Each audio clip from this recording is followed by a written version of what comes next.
अब तक 1 लाख से ज्यादा लोग मारे जा चुके हैं। युद्ध चौथे साल में प्रवेश कर चुका है, लेकिन रुकने का नाम नहीं ले रहा, क्योंकि जेलेंस्की अमेरिका की शर्तों पर समझौता करने को तैयार नहीं है।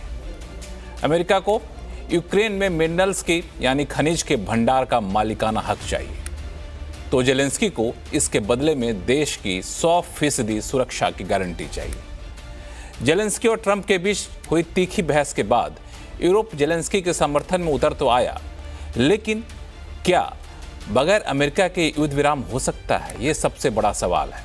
या फिर पूरी दुनिया अब एक नए समीकरण की तरफ बढ़ रहा है, या फिर जैसा कि ट्रंप ने आरोप लगाया, क्या जेलेंस्की तीसरे विश्व युद्ध को न्योता दे रहे हैं? और इन सब के बीच भारत जैसे देश के सामने ट्रंप की क्या चुनौतियां रहेंगी? और वर्ल्ड डिप्लोमेसी में पीएम मोदी के पास बड़ी भूमिका निभाने का क्या वाकई एक बड़ा मौका है? ये सारे सवाल ऐसे समय में उठ खड़े हो रहे हैं जब चारों तरफ अब इस बात की चर्चा है कि जो कुछ हुआ ट्रंप और जेलेंस्की के बीच तीखी बहस में पूरी दुनिया के सामने, उसके बाद आगे का रास्ता वाकई कितना ज़्यादा आसान होगा? ये एक बड़ा सवाल है। दूसरा सवाल कि क्या यूएस के बिना यूरोप खुद अपनी भूमिका निभा करके इस युद्ध में निर्णायक मोड़ पर पहुंचा सकता है, या फिर बगैर यूएस के कुछ भी होना इसमें मुश्किल है? एक तीसरा एंगल ये जुड़ रहा है कि अब जेलेंस्की और ट्रंप के बीच इस तीखी बहस के बाद क्या रूस और अमेरिका के बीच नज़दीकियां और तेजी से बढ़ेंगी? ये भी एक बड़ा सवाल उठकर सामने आ रहा है। और इन सब सवालों के बीच में अब सबकी निगाहें इस बात पर टिकी हैं कि जिस मिनरल्स पर यूएस की निगाहें टिकी हैं, क्या सिर्फ उस पर यूएस का ही हाथ रहेगा, अधिकार रहेगा, या फिर आगे चलकर अगर रूस और यूएस के बीच में नज़दीकियां आती हैं तो वहाँ मिनरल्स की भूमिका एक काफ़ी महत्वपूर्ण रोल निभाएगी? इन सारे सवालों के बीच आज हम आवाज़ अड्डा में करेंगे खास चर्चा, और वहाँ हमारे पास जुड़े हैं विशेष मेहमान जिनसे आपका परिचय कराऊंगा, लेकिन उससे पहले देखिए विशेष report.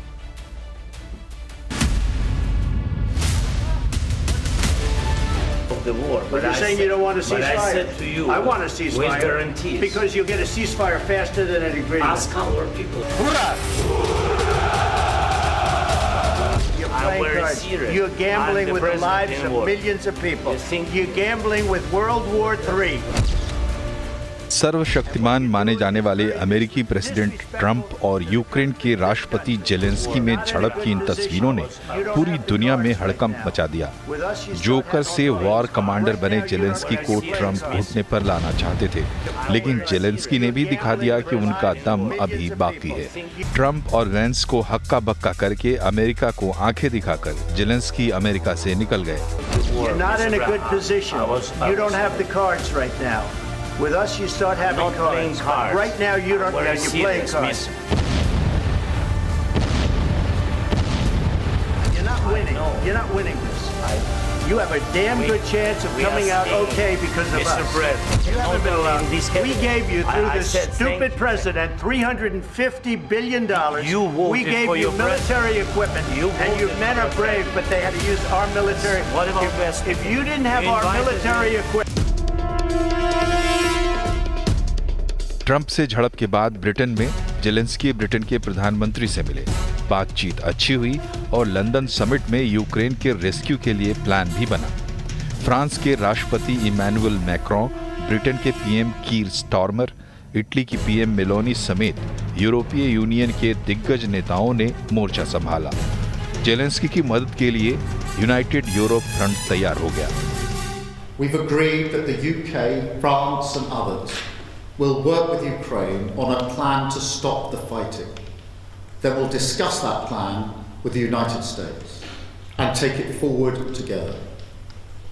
The purpose of today's meeting was to unite our partners around this effort, to strengthen Ukraine and to support a just and enduring peace for the good of all of us. Our starting point must be to put Ukraine in the strongest possible position now, so that they can negotiate from a position of strength. And we are doubling down in our support. London summit में Europe की unity दिखी। इस एकजुटता से फिलहाल Zelensky ने राहत की सांस ली है, लेकिन आगे की राह कांटों भरी है। अमेरिका को वापस जोड़ना एक बड़ा चैलेंज है, क्योंकि फिलहाल ट्रंप पुतिन को अमेरिका के लिए चैलेंज नहीं मानते हैं। ऐसे में रूस और पुतिन की विस्तारवादी आंखें अब यूरोप की तरफ बढ़ सकती हैं और यूरोप बनाम रूस का एक बड़ा खतरा मंडराने लगा है। तो सवाल है कि इस वॉलेटाइल माहौल में आखिर आगे क्या होगा? ट्रंप कार्ड के सामने यूरोप और दूसरे देशों के सामने क्या कोई इक्का बचा हुआ है? इस माहौल में भारत के पास क्या ऑप्शन है? क्या कूटनीति में भारत कोई बड़ी भूमिका निभाकर विश्व शांति के लिए बड़ी पहल कर सकता है? इन सारे सवालों का जवाब आपको मिलेगा, वो भी बिल्कुल सटीक और साफ तस्वीर के साथ, क्योंकि हमारे साथ जुड़ रहे हैं पूर्व डिप्लोमेट दीपक वोरा, वरिष्ठ पत्रकार शिवकांत शर्मा जी, न्यू इंडियन की एडिटर इन चीफ आरती टिक्कू सिंह, विदेशी मामलों की जानकार स्वास्थ्य राव और रविंदर सचदेवा जी। आप सभी मेहमानों का बहुत बहुत स्वागत हमारे शो में। आप सभी को मेरा नमस्कार। सबसे पहले दीपक वोरा साहब, मैं आपके पास आना चाहूँगा।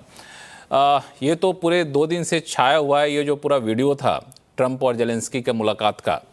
आप अलग अलग भूमिका में कई देशों में रहे हैं और कई सारे राजनीतिक बैठकों में शामिल हुए हैं। आपको क्या लगता है कि ये आखिर कहाँ चूक हुई, कोई बात इस कदर तक पहुंच गई? हालांकि एक बड़ा वर्ग है जो ये मानता है कि ये सब कुछ प्री प्लान्ड था यूएस की तरफ से, जिसके ट्रैप में जेलेंस्की फंस गए। आभारी हूं सर कि आपने ये मौका दिया है आपके शानदार चैनल पर शरीक होने का। बस एक शिकायत है, 5 आपके पास और बहुत ही बेमिसाल एक्सपर्ट्स हैं, तो मेरी क्या जरूरत है, मैं जा रहा हूं। इनकी जानकारी मुझसे कहीं ज्यादा है। नहीं, लेकिन एक चीज बहुत दिलचस्प, आपका अनुभव बहुत काम आएगा। Thank you. एक चीज मैं बहुत जल्दी से बता देता हूं। ये शुरुआत इस नौटंकी की हुई थी 1990 में, जब गोर्बाचोव साहब, आपने नाम सुना हुआ, मैं उनसे मिला हुआ हूं। उनको कहा गया था कि नेटो ईस्टवर्ड नहीं जाएगा, आप ईस्ट और वेस्ट जर्मनी का यूनिफिकेशन होने दीजिए और दूसरा विश्व युद्ध फॉर्मली खत्म हो जाएगा। उसके बाद बेईमानी कर करके नेटो बढ़ता गया, बढ़ता और अब ये हालत आ गई है। सर, अब इतना बताता हूं कि अगर आप बड़े ध्यान से सुने जो कॉन्वर्सेशन हुई है, जेलेंस्की ने कुछ कहा जब ट्रंप भड़क पड़े। उन्होंने कहा कि हम लोग इस समय परेशान हैं, वी आर सफरिंग, और मैंने उसका यूक्रेनियन भाषा का भी रीड आउट देखा है, वी आर सफरिंग। आप तो किस्मत वाले हैं कि आपके पास एक समुंदर है, अमेरिका के पास दोनों तरफ समुंदर है, लेकिन बहुत जल्दी आप भी सफर करेंगे। इस पे ट्रंप भड़क पड़ा कि तू होता कौन है चूहे, मुझे दिए धमकी देने के लिए कि मेरा भी समय आएगा और अमेरिका को बहुत परेशानी होगी। क्या तू बोल रहा है कि रूस हम पे हमला करेगा? Not at all. ये मेरे को मालूम नहीं किसने इसको बताया। सर, कैप्लान साहब की किताब है द रिवेंज ऑफ जियोग्राफी, पढ़िएगा। America is blessed by geography, Ukraine is cursed by geography. ये उसको समझ जाना चाहिए। फाइनली मैं इतना बताऊंगा सर, ये जो नौटंकी मास्टर है, सर्कस का जोकर, ये ऑटो डिस्ट्रक्ट पे है। जो भी इसके लोग जिसका समर्थन करते हैं, अभी यूरोप में सो कॉल्ड समिट हो रहा है, वो शोक समिट है सर, वो शोक सभा हो रही है। कह रहे हैं हम तुम्हारे साथ खड़े रहेंगे। वो जो ब्रिटिश वाला है, एज लॉन्ग एज नेसेसरी, इसका क्या मतलब है? नेसेसरी का क्या मतलब कि रूस हथियार टेक देगा? आप लोगों का भेजा फ्राई हो गया क्या? Is Russia going to accept defeat? आप ये कहिए सर, युद्ध विराम जो होता है वो फर्स्ट स्टेप होता है। डोनाल्ड ट्रंप सही तो कह रहा है, first cease fire then we'll talk, लेकिन जेलेंस्की साहब इसको स्वीकार करने को तैयार नहीं है। उनको व्हाइट हाउस से बाहर निकाल दिया, सीधा लंदन गए, और लंदन में भी देख लीजिए सर, एक 80 साल की मेरी दादी की दादी है जो न्यूयॉर्क में रहती है, उसको आप संयुक्त राष्ट्र संघ के नाम से जानते हैं, वो वहां पे नहीं है।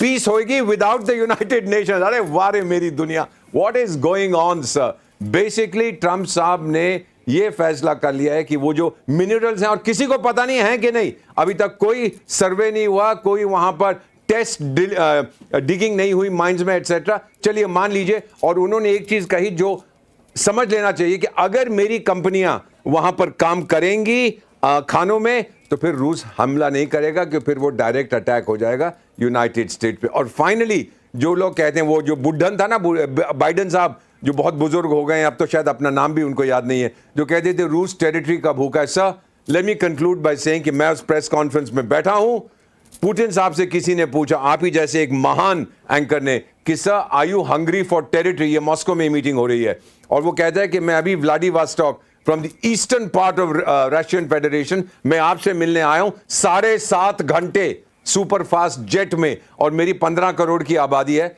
क्या मैं जमीन के लिए भूखा हूं? कोई जवाब नहीं दे पाया। नो, वो फाइट कर रहा था for survival of the Russian federation, कि नेटो मेरे पास मत आए, मैं भिड़ना नहीं चाहता उनके साथ।